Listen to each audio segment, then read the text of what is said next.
What's up, tribe? How you guys doing? Go ahead and hit that subscribe button, and I hope you like this video. This is your review for Power Book 2, Raising Kanan, Season 3, Episode 9. Whoop, whoop, whoop. I got it in.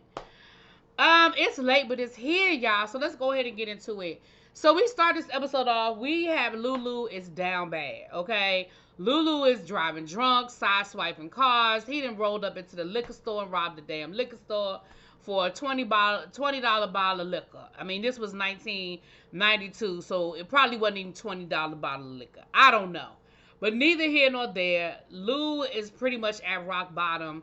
Not really quite sure. Let me tell you something. Y'all know, this episode for me was a lot of lost opportunity with the writing. I think I might have given the writers a little too much credit this season because I thought a lot of stuff was happening that wasn't happening. So I do not know why we did what we did with Lou's character. I get that I think they wanted to show us how unhappy Lulu was with Rock. We saw last season how badly Rock had emasculated Lou. You know, I own you, nigga. You know, all of that she did to him. But honestly, Lou, I don't know. Like, I'm just not sure why we ended up where we ended up with Lou's character. That's number one. So then from there, we see Ronnie is supposed to be meeting up with Juliana to get his supply. He realizes something ain't right because they were late, and his boy was like, he only 2 minutes late. Ronnie was like, let's get out of here. Doesn't matter. What's the name? Joaquin, Juliana's cousin, rolled up on him and let him know, yeah, you're cut off. I found out about, you know, what you was doing with my cousin, and she ain't available no more, okay? And immediately he's blaming Rock. Again, here's where I feel like, number one, and I know I've said this before, but y'all just gonna have to bear with me, but I feel like here's an opportunity where the writers lost a golden opportunity. And maybe this is something they're gonna carry over into season 4, but why? Please explain to me why Ronnie has such a hard on for Rock. Why is everything bad? Why does everything bad in his life go back to Rock? Again, we had some theories over on the Soul Firm. One of those theories was that Ronnie had a little thing with what that man name? Defcon. So I don't know if that's just us putting 2 and 2 together and coming up with 10, but there's something there. But Juliana's cousin says to him, no, that ain't who it was. He said this ain't got nothing to do with Rock. We do see Ronnie roll up on Pops and Snaps, and they tell him the same thing. They say, listen, because he's pissed off. He was like, why y'all ain't tell me? Like, y'all didn't give me no heads up. Y'all just let me walk into a whole ambush. And they were like, look, bruh, you're lucky you walked away from it. Like, if it wasn't for us telling them not to, you know, cut off your water, you wouldn't have walked away from that ambush. And he was like, it's Rock. And they were like, Rock don't have nothing to do with this. You know, this was you messing around with her and getting caught up. Like, it, you know, and at the end of the day, we don't care when Rock comes into play. You owe us money. Period. So then we get a glimpse at we see that Rock has her operation up and moving. We see Marvin is overseeing the whole transportation down to the Chinese warehouse where they're putting the product in the barrels. We see down at the restaurants where they're putting up the special, and people who know to order that special, they get a little something extra. Very reminiscent of the coffee scam in Power Book. No, this is Power Book 3. I said this is Power Book 2. Power Book 2 y'all know this Raising Kanan shit. But very reminiscent of the coffee situation that we saw last season on Power Book 2. So then we see Rock meeting up with Juke, and she found out about the letter to the army. Now, she told some lie about she thought it belonged to Kanan. You know Kanan good and damn well Kanan ass ain't had nothing to do with no army. But it doesn't matter. I think Juke was a little nervous about what Rock was gonna say. And Rock was like, "Is this what you want?" And she was like, "I don't know. Like I thought it was, but now I think maybe I haven't. Things might be going pretty good with this butter situation, and maybe not." And Rock told her, she said, "Listen, whatever you want, whatever you think is gonna make you happy, is gonna make you happy." And I want to say she asked about Kanan. And Juke was like, "Yeah, Kanan, he out here, he not really making good decisions. I can talk to him if you want me to." And Rock said, like, nah. She said, "I spent way too much time having you keep an eye on Kanan. And that wasn't fair. That wasn't fair of me to have you look out for Kanan. And for that, I'm sorry." She said, "But this is about you. Like, this conversation is about you." And you could see that lit her day up. You could see that just made her happy. Down to the bar, we see the owner of the bar is talking to an old friend of hers who runs an independent record label. She's playing Famous's song for him. He's happy and excited. He asks about who Famous is. Famous just happens to be in the bar because remember he made the deal to help her clean up around the bar for studio time. And so he goes in and he introduces himself. And basically the guy was like, "Listen, I like your song. Like, who remixed it?" And he was like, "Oh, that's my boy Lou." And he was like, "Look, you and Lou need to come and have a conversation with me. Let's make something happen." And so, of course, don't nobody know what the hell Lou is, but Famous makes it seem like he talks to Lou. He knows how to get in touch with Lou, which, of course, he doesn't.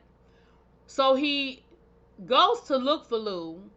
And, of course, the first place he goes has to be Kanan's apartment that he done got kicked out of twice. The apartment that used to be his, that the last time he was there, Ronnie basically threatened him. Well, of course, he knocks on the door, and who answers the door? Ronnie. And Ronnie is ready to pretty much whoop his ass. Kanan sort of has to intervene. Famous was like, "Look, I'm looking for Lou. Like, I'm sorry to bother you, but do you know where Lou is?" And he was like, "No, I don't know where Lou is. Like, what, basically, I told you not to come through here." But then you can see where he sort of, has a little bit of a second thought. And he says, "Look, Juke's group is going to be performing down at the mall tomorrow. Everybody's going to be there. Lou's going to probably be there. And if Lou weren't a drunken fool somewhere laid out in the middle of nowhere, he might actually have been there, but Marvin is also looking for Lou. He goes by Lou's apartment. Lou's apartment looks like a pigsty. It's food and junk and stuff, and it probably stink and all kinds of stuff all over the place. So Marvin is looking for Lou too. Down to the precinct, we see Burke's dad comes down there to talk to Howard's commanding officer, Baptiste, and he tells him, "Look, what do you know about Howard?" And he's like, "What you mean what I know about Howard? Like, that's my boy." Now, this is again where I feel like the writers lost an opportunity, because here's where I'm confused. At the beginning of this season, y'all made a big deal about this dirty cop was the reason why all these people were getting out of jail, aka Ronnie. Now, if you only wanted us to understand how Ronnie got out of jail, playing that one time would have been sufficient. But you guys played that multiple episodes, and you even talked about how more people could potentially be getting out of jail, which alluded to the fact that this dirty cop was talking. We know that Ronnie was somehow connected to Pops and Snaps and DEFCON and Rock, and like, we know they were all out on them streets together. I really thought that they knew Howard was dirty, or they at least suspected that Howard was dirty. But here comes Burke's dad come barreling in there, giving them information they didn't know anything about. And now all of a sudden everybody's like, "Oh yeah, he does, yeah, Laverne Thomas, Marvin Thomas." Now all of a sudden people are making connections. How ain't nobody make the connection with Rock and Laverne and Marvin all this time? These are supposed to be police detectives. They all got the same damn last name. It's not even like it's hidden. How do we not make these connections before? And now that you have made those connections, what does it even mean? What happened to the men in the van that was following Rock around 3 episodes ago? They didn't get a picture of Rock with Marvin? They didn't, like, there's some drop balls here. And again, I don't know what we're carrying over into next season because there's only one episode left. So it's only but so much y'all gonna give us in the next, in 60 minutes next week. I don't know. But neither here nor there. They end up telling the head, the FBI task force, and of course now they're like connecting all of these dots. And now they're like, oh my gosh, Howard's dirty. Howard's dirty. And everybody is so shocked. And I'm just sitting here like, wow, y'all really fooled me because all season long, I just knew y'all knew. Marvin puts the word on the streets that they looking for Lou, and he finds out that Lou is out here robbing people for bottles of liquor, okay? He is very, they was like, look, Lou down bad. And of course, Marvin is stressing out even more. Marvin meets up with Detective Howard. I don't know why Howard even bothered to say, I'm not doing this no more, when every time Rock pages you 911, your ass shows up. But neither here nor there, Rock lets him know that she need to find Lou. Lou is crazy. Lou is down bad. Lou is running at the mouth, and she needs to get a hold of him before he tells too much to the wrong people and get all of them hemmed up. And of course, Howard was like, what you mean, get you hemmed up? She was like, nah, bruh, get all of us hemmed up. You know that he know enough to get all of us screwed up. Marvin is meeting up with, what I always want to call that man Vic. Gerald. I got it right, Gerald. Marvin meets up with Gerald down to the park. And, Gerald is basically telling Marvin, look, you could tell that he's feeling guilty. He says, listen, I'm almost ready, to write this article on Laverne. Like, I only need a little bit more. Marvin tells him, well, come on down to the mall, see the performance. That should be the last little piece of the puzzle that you need. And he actually tries to break up with Marvin. He says, listen, I'm really not a great friend. I'm so sorry. I'm bringing you down. Marvin was like, look, this is what we're here for. Like, this is why we're here. What are you talking about? And he was like, I don't know. I'm just not a good friend. And he really does try to break up with him. But Marvin is like, bruh, we made a pact that we was going to look out for each other. And that's what we doing. Meet me down at the mall. See my baby girl. Write the damn article. Now, we get down to the mall, and this is so reminiscent of back in the day. They used to, this is, for those of y'all that are young and don't realize that this is really what people used to do. Back in the day, they used to have these mall tours for these young artists. It wasn't ridiculous to think that a group that was just starting out would open up for Shanice down to the mall. It was nothing for you to go there, and it was free. You would just show up at the mall and be there at the right time and hear her sing a couple of songs, and you had yourself a little mini concert. It was really, really, really, it was really cool back in the day. What's the other girl's name? I think we're alone now. What's her name? Tiffany. She did the whole, I think she kind of made them popular. She did the whole mall tour thing. Anyway, Butter is getting ready to perform. Their manager gives them the, we did this together. I'm so proud of you. No matter how things end today, just know that y'all came together and y'all worked together. Blah, blah, blah, blah. Child, I can't get too excited about Butter because Butter is what? Melted. So they go out on stage. They perform again. Are we ever going to find out what's wrong with Aisha? Is she pregnant? Does she just have really bad nerves? Does she have an eating disorder? Why she can't stay out the bathroom throwing up? Are we going to find out?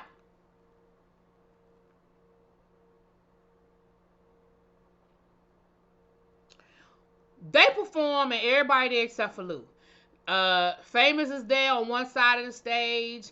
Kanan is there on the other side of the stage.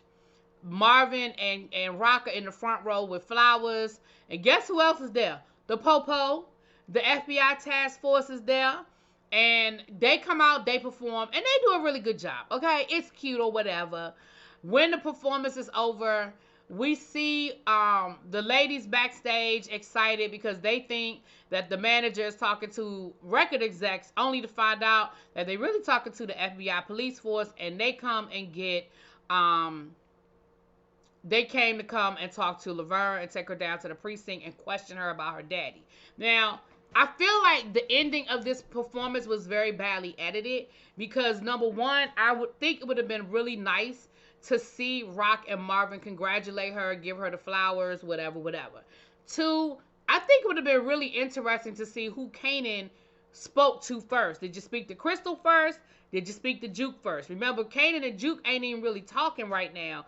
Do you even speak to her at all? How does that whole thing go? Where's Aisha? Like, Kanan got a whole love triangle situation going on with the group, and I thought it would have been really interesting for us to see how that played out.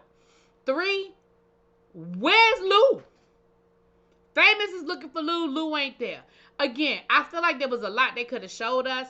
The fact that they were able to get Laverne out of that mall with the police, and Marvin nor Rock nor Kanan saw anything or knew anything, I find to be very interesting, and I feel like that is something we should have seen happen. Because next thing you know, Laverne is down in an interrogating room talking to the police. Now, what I find to be absolutely hilarious is the minute they open up their mouth and give Laverne their theory on her father and what her father did or didn't do, she immediately knows that they're fishing. And I mean, you literally see her face go from concern to elation when she realizes, and she said, y'all ain't got nothing. They said Marvin was the one that sold the drugs to Nicole, that Nicole OD'd on, and something else they said, which was totally not what happened. So she knows that they're reaching. She knows they don't really have anything, but it doesn't change the fact that in her mind, everything was ruined. Like, that was like the best day of her life, which turned into the worst day of her life, because I'm sure she just assumes that she's just going to be fired at this point. You know what I mean? She's going to be fired from the group at this point. So while all of this is going on, child, they done found Lou. Lou is passed out at somebody's bar. He's belligerent. He's drunk. Passed out. When he does wake up, he wants more liquor, and when his man won't give him no more liquor, he's breaking up shit. It's a mess. So the police come and get Lou, only to find out that those police are cool with Howard, and Howard then put out, the word that if you come across this dude, you let me know. So they end up taking Lou to an empty apartment building somewhere and have him tied to a chair waiting for Howard to show up. In the interim, he didn't confess to the robbery, and Lord knows what else he confessed to, but he drunk and he just telling it, okay? While this is going on, Kanan and Rock have a confrontation at the mall, where Rock is telling Kanan, your supply is cut off, you're done, you're out of the business. Kanan is like, I ain't done. Like, you don't get to tell me when I'm done. Like, I don't know why you feel like you could tell me when I'm done. And Marvin is like, whoa, you don't talk to your mother like that. She said, threatening your social worker is not a good idea. Maybe I need to make another phone call. And he was like, well, I can make phone calls too. And Marvin is really sitting there trying to figure out, why are you letting him talk to you like this? Like, that's your mother. You shouldn't talk, you don't get to talk to your mother crazy. And man, he's looking at Rock like, why are you letting him talk to you like you crazy? Like, Marvin is just confused about the whole situation. And again, that's weird to me too, because if Rock knows about the social worker being threatened, then what is the social worker going to do? Like, is she filing a report? Like, what's going on with that? That's weird to me. Howard shows up down to the warehouse, and Lou starts putting two and two together and realizes, wait a minute, you're the cop that Rock says she got on the inside. Wait a minute, you're the one that told us that Scrap was a snitch, or you were wrong. Scrap wasn't no snitch. And then he was like, wait a minute, I saw you in the park talking to the dude, the little bum, and he's like putting all of these pieces together, and now Howard is like, okay, you are really a liability. Like, Rock said you was a liability, but now I see what she's talking about. And he literally got a gun to his head when Rock walks in. Marvin is down at the hospital with Gerald. Baby, come to find out, Gerald's daughter, I'm not going to go through the whole story. Gerald's daughter died. She drowned in the tub while Gerald was somewhere getting high. And Marvin was trying to be a good friend. He really was. I know that internally Marvin was calling him all kinds of sons of you know what. But externally, he was like, look, we're going to be there. We're going to help you through this. We're going to get you some help. We're going to get you what you need. You know, we're going to try to get you through this.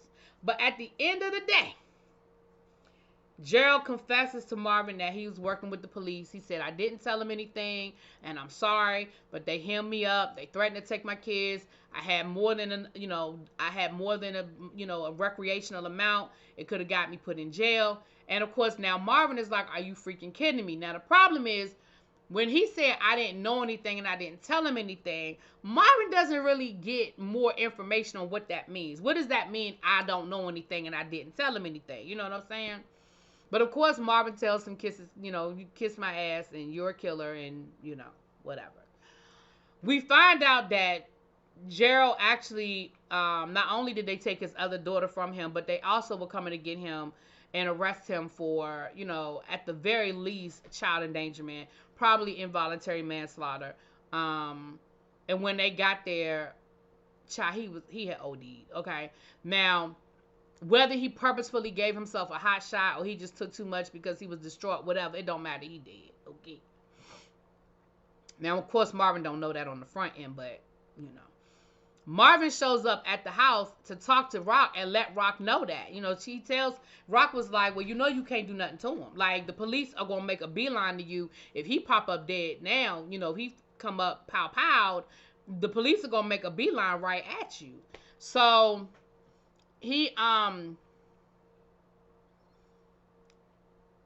so that kind of took care of that kind of helped them out as far as that was concerned. Rock is at the warehouse or the apartment building with Lou. Marvin shows up at the apartment building with Lou, and Lou quickly realizes that he is in trouble. He sees the look in Rock's face, he sees the look in Marvin's face, and he knows the code. He knows the code of the streets, and he knows that he is in trouble. And he immediately goes from telling Rock to kiss his ass to begging for his life. While this is going on, Pops and Snaps then summoned Kanan down there, and they told Kanan basically Ronnie is there, and Ronnie says, listen, your mama gotta go. Like, your mama is messing with my money, your mama is messing with their money, and your mama gotta go. And Kanan is just sitting there like, damn. You know what I mean? He's like really sitting there like, what you mean my mama gotta go? Because even though I think on the surface he hate his mama and he feel how he feel, at the end of the day, that's still his mama,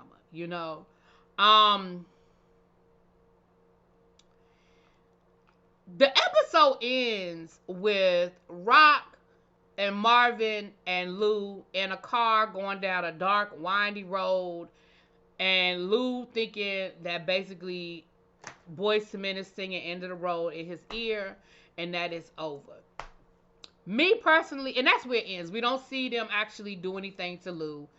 I personally think they're taking him to rehab. Now, somebody brought up something on TSF, which I thought was a good theory. Maybe they're taking him to Symphony. Remember, he moved down to North Carolina. Maybe that's where they're taking him. I don't know. But I do not think that they are going to kill their brother. I don't. I don't think that's what's getting ready to happen. But I do think they're going to get ready to take him somewhere far, far away that he can't get them in no trouble. At least for right now, till they get him dried out. I think Rock want to do it. But I think ultimately at the end of the day, she can't bring herself to do it. That's my opinion. Anyway, that's the episode. Let me know what you guys think. I'll talk to y'all later. Peace.